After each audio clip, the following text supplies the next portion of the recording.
Ya, satu hal yang perlu kita pahami bahwa sebetulnya kami para di Nusantara fair ya. Kita menawarkan pada capres ini kepada semua pihak.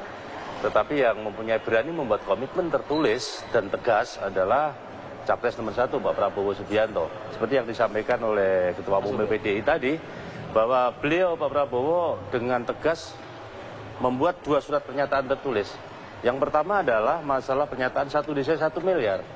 Yang oleh beberapa pihak kemarin Mbak Indi dikomentari bahwa Pak Prabowo klaim. Nah, itu dia. Pak itu Prabowo dia. klaim Karena itu. ada yang mengatakan bahwa Pak Prabowo mengklaim begitu. Dan nyatanya itu katanya sudah digodok selama 7 tahun lamanya begitu kan?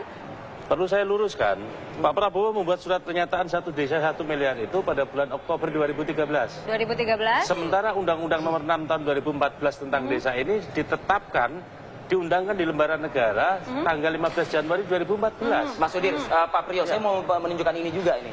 Budiman Sujatmiko ya dari PDI Perjuangan. Tak ada usulan masuk masukan Prabowo di Undang-Undang Desa seperti itu. Iya, kalau berbicara menanggapi apa yang disampaikan omongannya Mas Budiman Sujatmiko, ini publik harus paham supaya nggak terjadi pembohongan kemudian pemutarbalikan fakta. Jadi Pak Prabowo Subianto itu membuat pernyataan 1 desa 1 miliar itu jauh sebelum lahir Undang-Undang Desa. Secara aturan perundangan, undang-undang itu berlaku efektif sejak diundangkan melalui lembaran negara. Itu yang pertama. Yang kedua kali apa yang disampaikan oleh Mas Budiman Sujatmiko, bahwa dia dengan bangganya mengatakan bahwa itu merupakan perjuangan daripada beliau masalah alokasi dana pembangunan desa dari APBN 1 miliar itu perlu saya jelaskan supaya publik mengerti sejarah. Waktu pembahasan di Pansus RUU Desa dari 9 fraksi di DPR RI yang daftar inventarisasi masalah atau DIM-nya tidak mendukung alokasi dana pembangunan desa dari APBN, satu-satunya yang tidak setuju hanyalah fraksi PDIP. Ada catatannya, Pak? Ada catatannya. Ada catatannya? Ya, itu tadi. Mana? Ya? Oh ya, oke ini.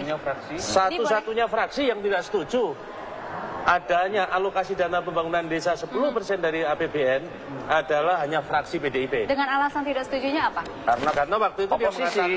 dia mengatakan saya partai oposisi. Partai oposisi, sehingga program itu ketika ini berhasil maka akan diklaim sebagai partai penguasa.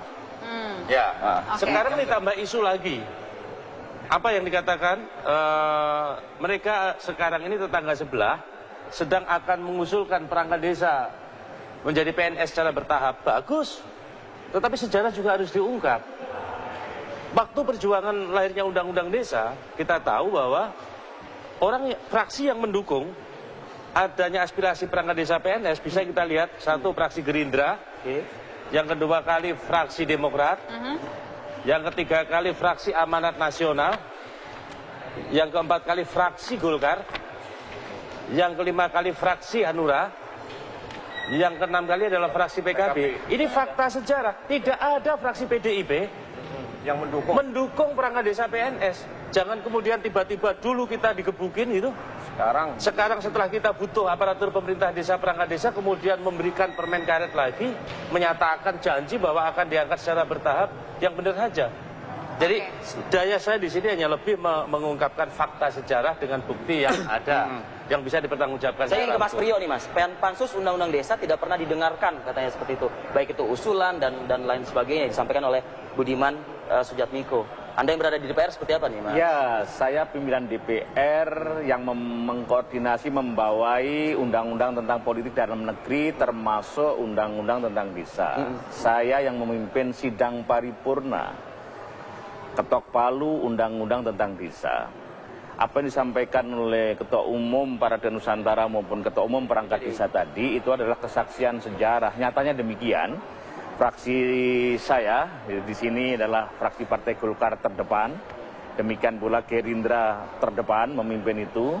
Demikian pula PDIP juga bagus, tetapi sayang memang tentang perangkat desa yang PNS, PDIP tidak menyampaikan keberanian menaikkan kontrak, sementara fraksi-fraksi yang saya sebut tadi berani menyampaikan bahwa ke depan perlu ada pikiran-pikiran untuk mendorong perangkat desa itu kita PNS-kan secara bertahap, termasuk Gerindra, Golkar, PAN mendukung gitu.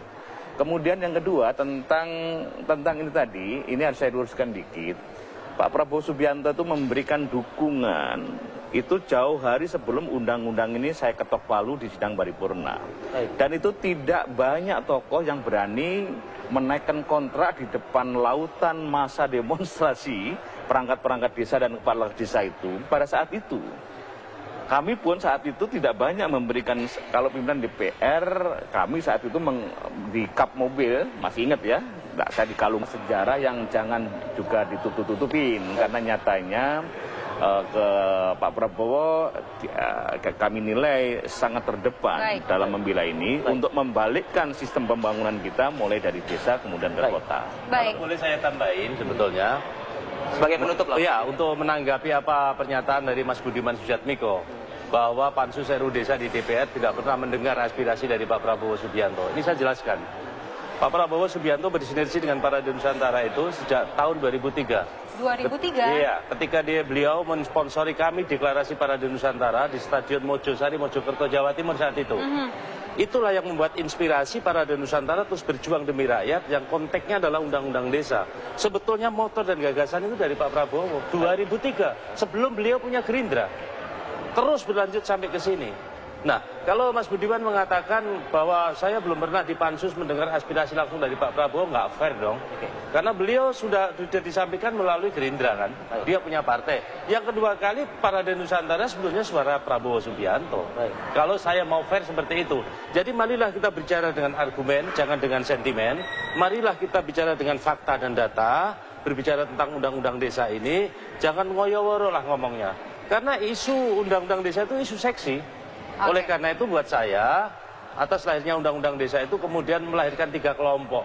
Yaitu kelompok pejuang, kelompok pedagang, dan kelompok pecundang. Ini penjelasannya lain kali lah. Syukur saya bisa dipertemukan dengan Mas Budiman Sujatmiko dalam dialog ini. Baik. Mas Suryo terima kasih. Terima kasih Mas Suryo. Mas Suryo terima kasih, Mas Ubed terima kasih. Mudah-mudahan sudah siap juga teman-teman di desa untuk mengimplementasikan nanti ya, bila mana emang ada buah karya dari teman-teman perjuangan teman-teman selama ini. Terima kasih.